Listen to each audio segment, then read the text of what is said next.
This is DBrief, brought to you by the Australian Industry Group.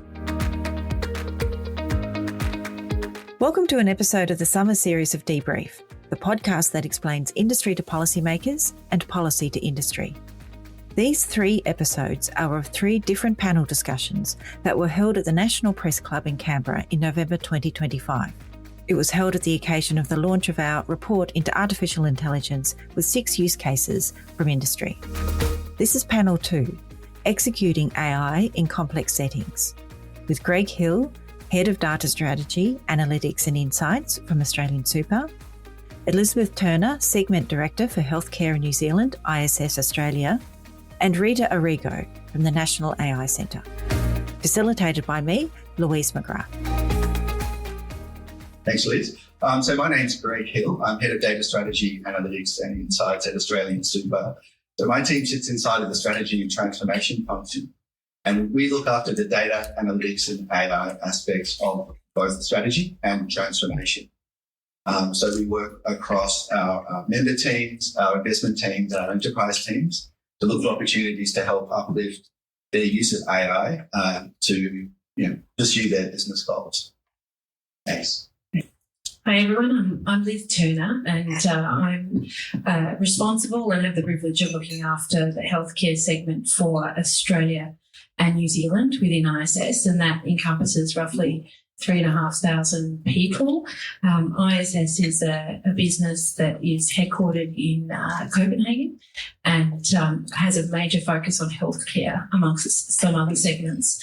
But in the healthcare space, we're looking after roughly 700 health facilities and hospitals around the world. And ultimately, for us, we're very much driven by the purpose of contributing to better health outcomes for patients and in providing non-clinical support services in as efficient way as possible to the highest standards. We can free up hospitals to focus on what they do best, which is clinical outcomes. So that's us at ISS Healthcare.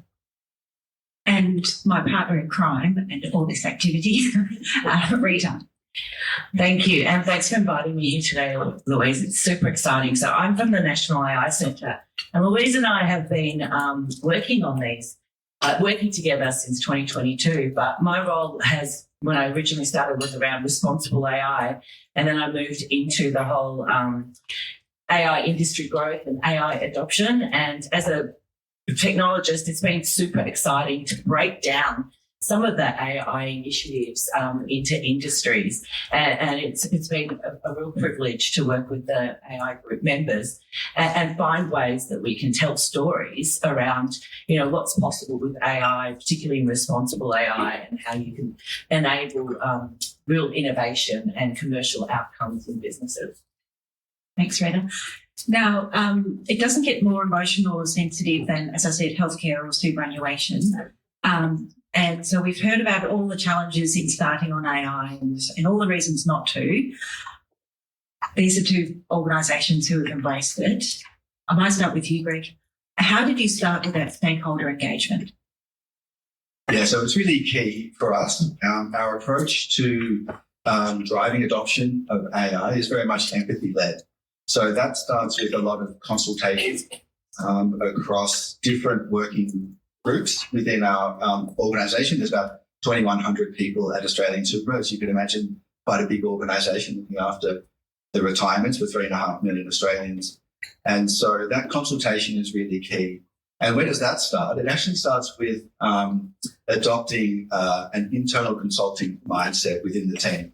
So we hire people with consulting backgrounds. We do a lot of training and a lot of work around building empathy and understanding how people are doing their work at the moment. Because what the world doesn't need is a bunch of engineers rocking up and telling investment quants or actuaries or business process specialists about how they should be doing their job better. That's not how you win people over. It's not how you build rapport and understanding. And so those empathy-led traits are what we cultivate in these transformation teams. The second thing that we do is creating communities of practice.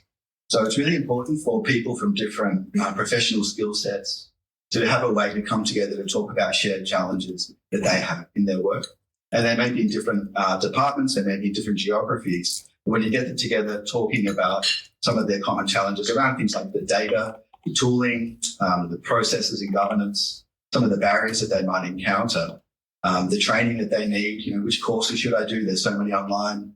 Communities are a really great way to get that horizontal peer-led learning to happen. And then the last one is around going out to small sort of workshop format consultation processes. So when we developed the AI strategy for the fund over the last 12 months, we consulted with about 150 people over about a 6-month period, just internally. And that was everyone from, you could imagine, one-on-one interviews with our senior leaders from tech and data, as well as from the different parts of the business.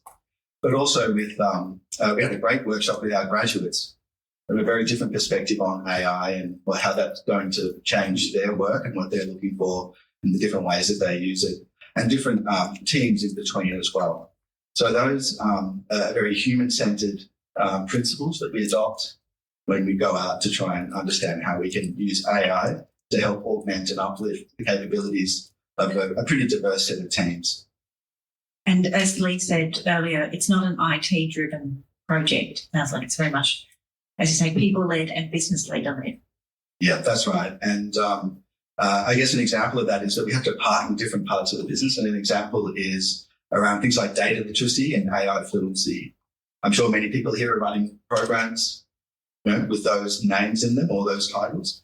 And that's a really important aspect of it as well, to give people the confidence, to Lee's point, but also to start that curiosity, particularly within the management group, so that they start asking questions about, okay, maybe there's a different way of doing things, or just because that's how we've always, handled that procurement process or done that particular kind of valuation.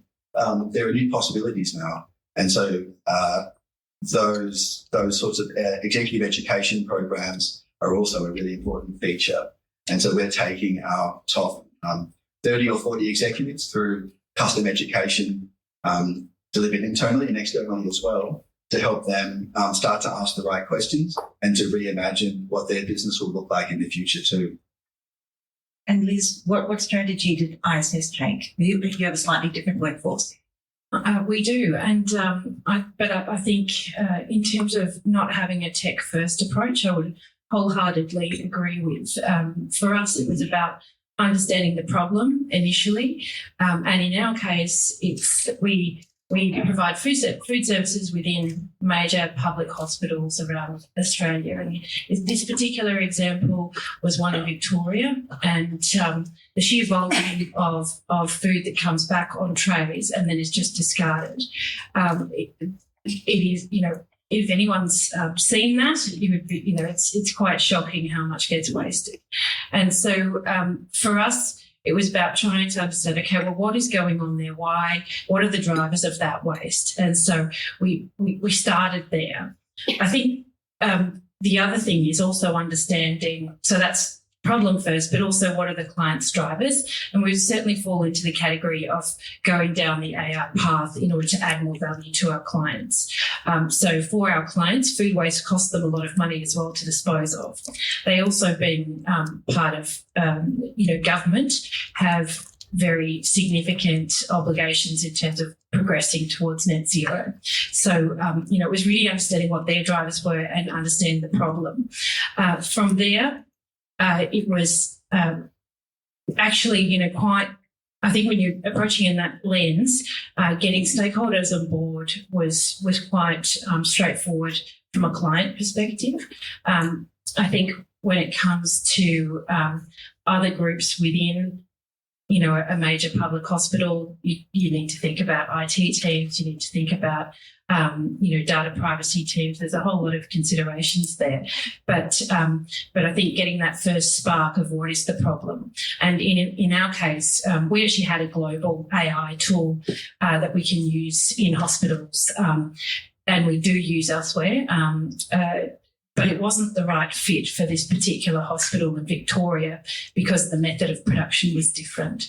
And so I think if we'd taken a tech-first approach, we would have taken the global product that we already had available and that we use in South Australia and just forced it onto this Victorian hospital, which actually wouldn't have delivered the outcome. So what we did was we partnered with a local sustainability company, quite a small one, but very agile, and they specialise in sustainability from a tech perspective, and that was the genesis of it. And we should just say, to explain, because I'm sure everyone's been too busy networking and listening to read the report, but the actual case study for ISS is AI scanning food trays. Yes, I can explain. So essentially we have installed a camera above where our patient food trays come back into the kitchen. The camera, we have taught the camera to understand what it's looking at.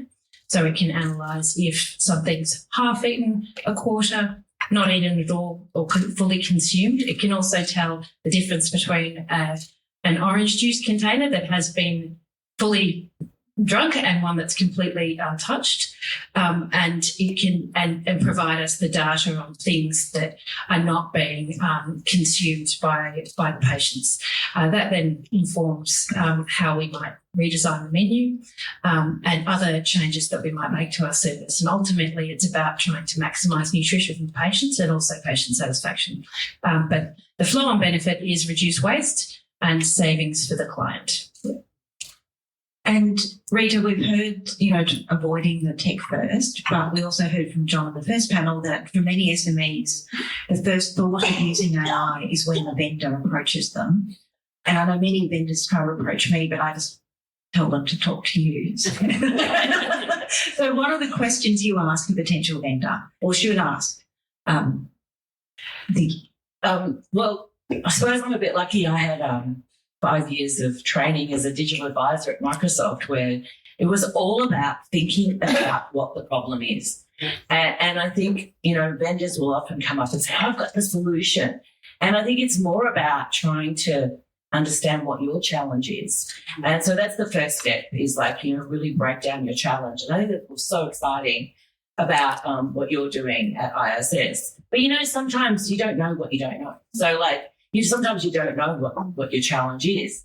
So I think, working with vendors can be also very beneficial because they can bring a different lens. They can bring, different ideas. They can talk to you about where they've worked with other companies. They can give you case studies, and that can really open your mind to then go back and more deeply understand your problem. But it's also about choosing vendors that are aligned to your cultural fit. I think that was really interesting what you were saying about ISS, choosing vendors that are aligned to that. And, the other thing that, drives me a lot is I'm really obsessed by technology. So I'm like, computer vision, what can it do? And it's so exciting to see the application of something like computer vision, and then the way you have to train it and to actually implement it in a responsible way to actually deliver real patient benefits, but also to help bring it in a way that, your patient, your staff were terrified about surveillance and all of those kind of things. Actually, that was a really good point. If you're going to put a camera inside any workplace, you need to be very mindful of how people are going to react to that, and certainly consultation with our employees was really key. They had to understand that the camera was not there to monitor them. And that it was, and we showed them what it was actually recording as well. I think it's important that they see that the images we were capturing really were of the trays, and there might have been the incidental capture of the top of someone's head because it was on the roof.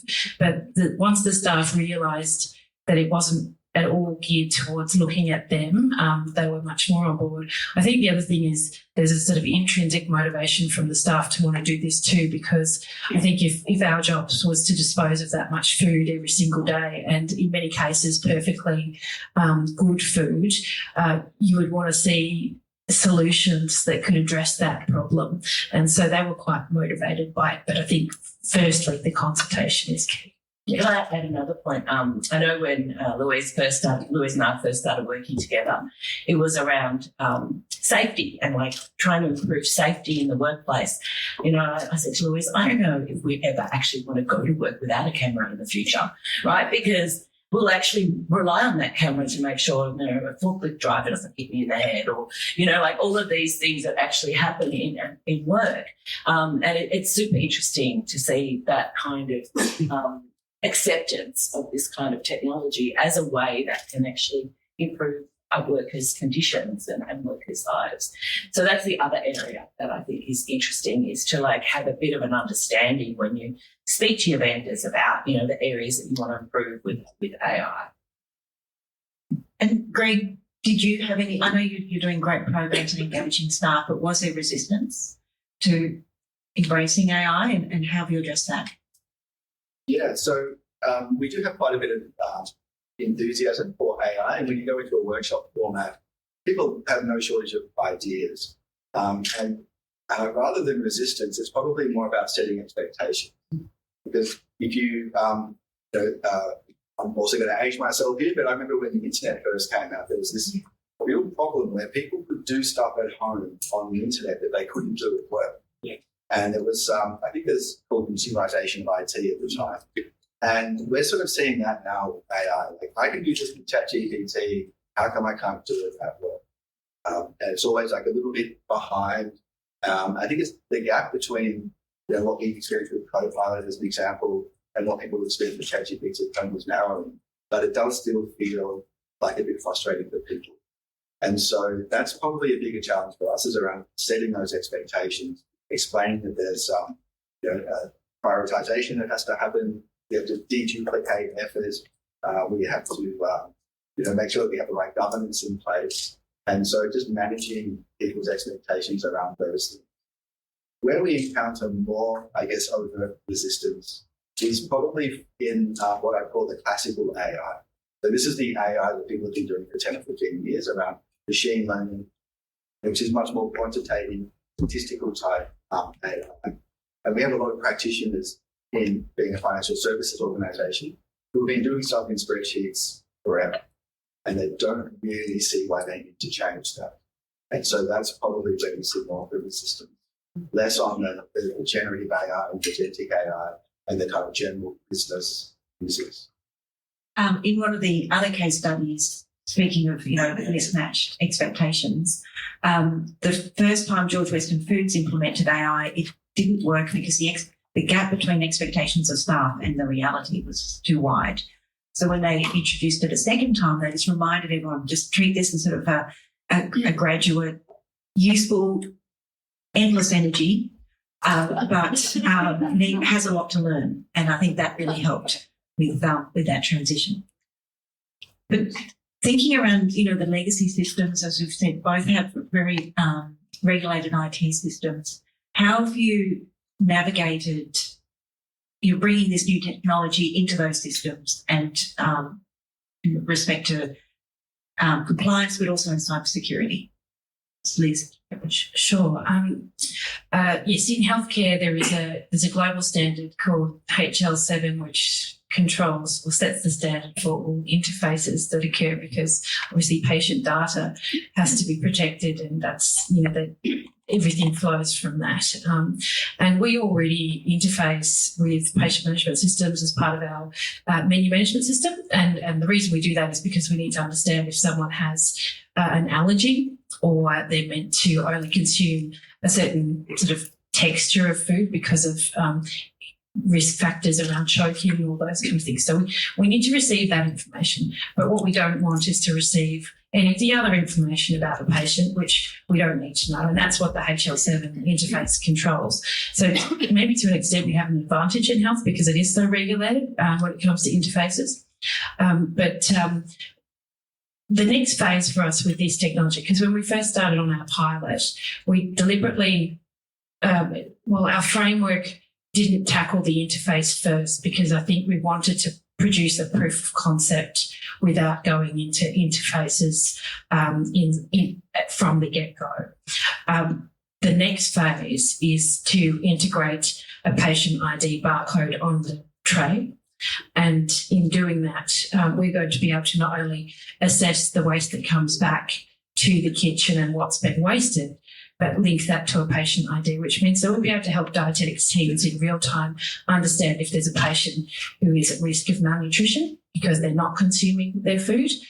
Equally, by adding this technology to the front of the tray line, which is where the meals come out, we'll also be able to use it as part of risk reduction and quality control to ensure that the trays that go out don't contain anything that could harm a patient. We already have people who do that, and we have systems that do that, but it's also about providing an extra layer of risk mitigation, because it is really one of the most it's the thing that keeps most of us up at night, is the idea that a patient could receive something that, they're allergic to. So for us, that link is going to be, in order to get those extra benefits, integration will be key. And I do think that in order for AI to be fully embedded in how you operate and into an operating, sort of business, integration is really the only way. I think the other thing that's going to do for us is that we'll be able to use the cameras to assess things. So we have compliance requirements, quite strict ones, around things like the amount of protein that a patient would receive. The camera will be able to provide our clients with objective evidence that a right amount of protein has been provided to all of the patients, because it will be able to see that from the learning on the cameras. So there's, for me, this started as a sustainability initiative, but where it's evolved to is and where it's evolving into is much more around direct impact on nutritional outcomes for patients, and that's really exciting. But I do think interfaces is key to getting the full benefit of something like AI. Yeah, so maybe just on that, like a lot of superannuation funds, we don't have a huge legacy stack the way that I've seen in other places I've worked, like banks and telcos, where you've got 25 years of data warehouses daisy chained together and all sorts of different customer relationship management systems and things like that. So we have the benefit of I guess having a much more consolidated view that's been built more recently. Where we do, I think, face those integration challenges, particularly around data and processes, which is a significant barrier for getting a real value from AI, is the spreadsheets that I mentioned earlier. I think that there's a lot of shadow IT that goes on in most organisations, and we're no different around that. And in terms of how you tackle that, yes, we have a sort of a top-down, standards-driven mandate, sort of formal projects and initiatives that specifically target that. But in my experience, to make that really effective, it's those bottom-up communities of practice, consultation, upskilling, capability building, that is really what changes people's behaviour and the way that they think about their work. And so we need to make sure that both of those are operating well, like the two arms of the scissors, to get that kind of behavioural change into the organisation. And it's really interesting the way both of you have mentioned your implementations. It's like you're naturally following some of the guidelines that are provided by the National AI Centre. But one of the ones that I find really interesting, and you would never think this is a source of innovation, but it's the AI register of all the projects that you might have in your organisation. That can be really powerful, particularly for spreadsheet people, because they can actually see, oh my God, this other group is doing this. Why don't I do that as well? So that kind of visibility of what's going on in the organisation can be very empowering for people that are a bit scared to take the next step. Yeah, we certainly have plenty of examples of that. But I think as well that the next step is that those people need to get into the room, maybe share a coffee and a muffin and just kind of connect as humans to realise, there's some duplicate work going on, but I trust that those people in that other department are doing the right thing with the data, that they're handling it correctly, that they're applying the right business logic, and those sorts of things, which is, I think, a necessary condition for these teams to come together and agree to shut down one of the systems and then have that sort of common touch point of a tool that they can use. There's fundamentally a human connection that allows for that trust. And then to align another team to do some critical part of work that sits inside of your workflow. it's amazing how much food plays in the implementation of AI, I think. But perhaps one final thing, as we've got only come a minute, but Greg, I just want to talk about cybersecurity. That is a big barrier for a lot of people in taking on AI, or they cite it as the excuse or the reason why they don't embrace it. No one, it's very essential in your area. How are you addressing it? Yeah, so I guess what I've noticed, I had another role at a business school, a Melbourne business school, and as part of that work, I spent a lot of time with executives and board members. And what I've noticed in the last year is that conversation around AI and cyber was always very much joined together for the last 3 or 4 years. And I've just seen it start to split. And there's, I think, now a growing recognition at board level that there is actually 2 different things going on there, not just kind of collapsed into a single issue or topic. So in terms of the kinds of briefings and discussions and things that happen at that level. So in terms of what our position is, we have a partnership with a bunch of different cybersecurity vendors led by Microsoft, and AI plays an absolutely critical role in keeping our members safe. The volume and variety and sophistication of attacks that hit all financial services organisations is just growing week by week, and there's the possibility of having humans in the loop, also exclusively humans in that loop, trying to keep it on top of all of those different kinds of attack vectors, do the right sort of penetration testing, and then when an attack does happen, and they're many and varied, being able to sort of trace back where that's coming from and to deal with it appropriately is beyond any human sort of capacity.